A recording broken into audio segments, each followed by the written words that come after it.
Hello everyone, welcome back to Who Died Today YouTube channel. We have been informed in recent days of the tragic deaths of exceptional talents. Their memories is the focus of today's program. Additionally, we will recap the stars we have recently lost. Before we begin, we kindly ask for your support. If this video or the legacies of these remarkable individuals have touched your life, please consider giving this video a thumbs up as a sign of respect and remembrance. Thank you. Number 1. Clem Burke, the drummer whose backbeats powered Blondie to huge chart success across several decades, has died aged 70. Burke's bandmates Debbie Harry and Chris Stein said he had died after a private battle with cancer in a tribute posted to Instagram. They added, "Clem was not just a drummer, he was the heartbeat of Blondie.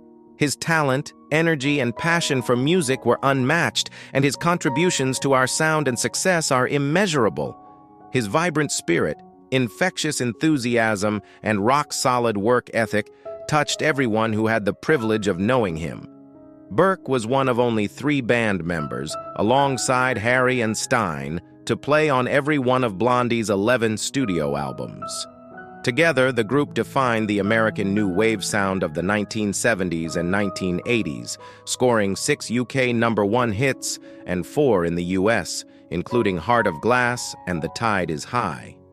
Alongside his work with Blondie, Burke played in supergroups such as the International Swingers, Slinky Vagabond, and Magic Christian, and guested with artists as varied as Ramones, Eurythmics, Bob Dylan, and Nancy Sinatra.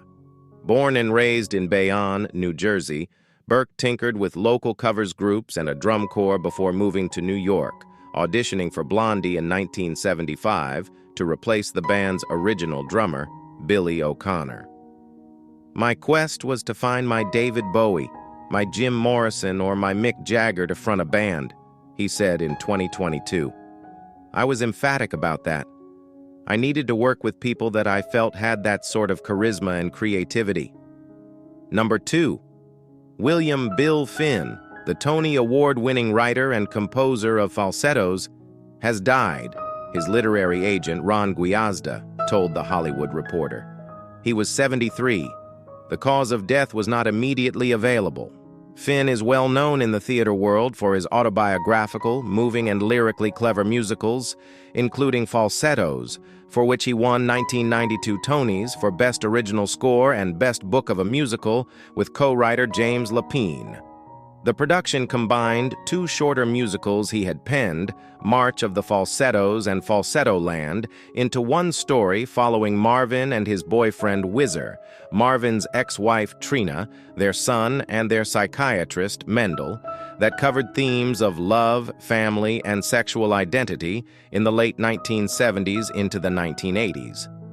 The original Broadway production ran at the John Golden Theater in 1992, and a revival was staged on Broadway in 2016, with THR's review praising the continued relevance of the storyline and the song compositions, saying, "Delicate melodies surface like throwaways from more abstract compositions, and yet they linger on in the head, often blending jauntiness with sorrow.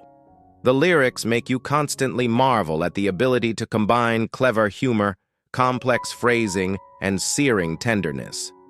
His musical, the 25th Annual Putnam County Spelling Bee, which follows the inner thoughts of the child competitors, played by adults in a fictional spelling bee, ran on Broadway in 2005.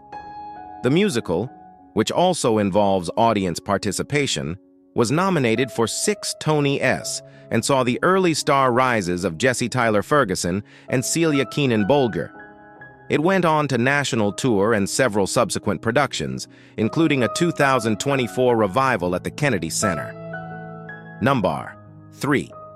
Actor James Earl Jones, an imposing stage and screen presence whose commanding voice defined Star Wars villain Darth Vader, has died. He was 93. Jones, who had had diabetes for many years, died on Monday at home, his agent, Barry McPherson, said. He was surrounded by family members. the pioneering Jones, who in 1965 became one of the first African-American actors in a continuing role on a daytime drama, As the World Turns, and worked well into his 80s, won 2 Emmys, a Golden Globe, 2 Tony Awards, a Grammy, the National Medal of Arts, and the Kennedy Center Honors. He was also given an honorary Oscar and a special Tony for Lifetime Achievement. In 2022, a Broadway theater was renamed in his honor. Jones's deep, commanding voice also defined his career. As well as being the voice of Darth Vader, he was King Mufasa in both the 1994 and 2019 versions of Disney's The Lion King, and could be heard announcing "This is CNN" to introduce the channel's news shows. Jones laughed when a BBC interviewer asked if he resented being so closely tied to Darth Vader, a role in which David Prowse did the on-screen work in costume. Jones said he never made much money from the Darth Vader part, just $9,000 for the first film, and that he considered it merely a special effects job. He did not even ask to be in the credits of the first 2 Star Wars films. Born by the light of an oil lamp in a shack in segregated Mississippi on January 17, 1931, Earl Jones's father had already abandoned the family to pursue life as a boxer and, later, an actor. When the boy was 6, his mother took him to live with her parents on their farm in Michigan. Number 4. Tommy Cash, the younger brother of the legendary Johnny Cash and a talented country artist, quietly passed away on September 13, 2024, at the age of 84. Born in Dyess, Arkansas, to a modest family of 7 siblings, Tommy learned the value of hard work and resilience early on. After graduating from high school, he joined the United States Army, where he worked as a DJ for Armed Forces Radio, planting the seeds for his lifelong musical journey.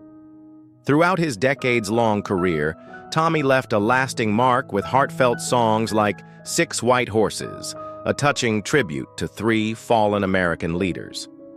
He collaborated with country icons like Hank Williams Jr. and gradually cemented his place in the hearts of music lovers. Though he often lived in the shadow of his legendary brother Johnny, Tommy's music had a distinct voice, humble, sincere, and steeped in Southern spirit. Behind the spotlight, however, was a life filled with quiet struggles. Tommy faced difficult financial times, especially as the music industry grew and changed. In his later years, he struggled with persistent health issues that forced him to step away from the stage. Yet his devotion never wavered. He continued to appear at tributes to his brother, keeping the Cash family legacy alive and inspiring fans with his quiet strength. Tommy Cash is survived by his beloved wife, Marcy, son, Mark Allen Cash, and countless fans who cherished him as a living part of country music history. His funeral will be held in Hendersonville, Tennessee, the place he called home until his final days. The world has lost a gentle voice, a storyteller in song, and a beautiful soul. But his memory will forever resonate in the hearts of those who loved his music. Number 5. Tim Curran, veteran journalist and former editor of Roll Call, was one such person. He not only helped shape the landscape of political journalism in Washington, but also served as a mentor and friend to generations of young reporters. Tim passed away at his home in Washington, D.C. on February 9, 2025, at the age of 57, leaving behind a deep sense of loss in the hearts of friends, colleagues, and those he once guided. Starting as an intern at Roll Call in 1989, Tim rose to become editor-in-chief, a steady hand steering the publication through the often turbulent waters of political news. Under his leadership, Roll Call was described as a scrappy little pirate ship fueled by young talent he personally sought out and nurtured. He was more than a newsroom leader. He built a journalistic community grounded in energy, mentorship, and camaraderie. Yet behind his composed and accomplished exterior were deeply personal challenges. After leaving the Washington Post in 2023, Tim entered what he called a quiet corner of his life, a post-career chapter marked by solitude and soul-searching. Although he remained optimistic and full of warmth, he grew more private, focusing on peace and simplicity in Taos, New Mexico, where he dreamed of opening an animal rescue ranch. Stepping away from the front lines of journalism left him unmoored at times, but he continued to check in on former colleagues like an older brother, always offering encouragement from afar. Tim Curran's passing is an immeasurable loss. He leaves behind not only a legacy in print, but a lasting imprint on every life he touched. To Tim, journalism was never about standing in the spotlight alone. It was about growing together. Farewell, Tim, a man of depth, grace, and extraordinary heart.